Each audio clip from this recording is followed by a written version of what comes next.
How to add fire to your subject in Photoshop? Select subject.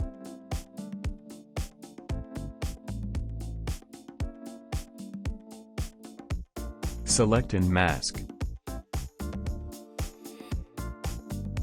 Decontaminate colors. Convert to smart object, then rasterize. Duplicate just in case. Select pixels. Rectangle marquee.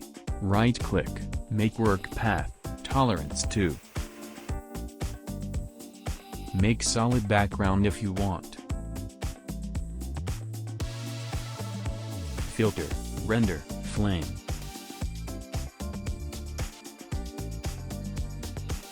You can just copy my settings.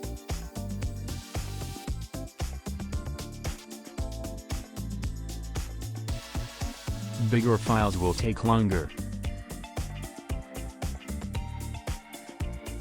Deselect.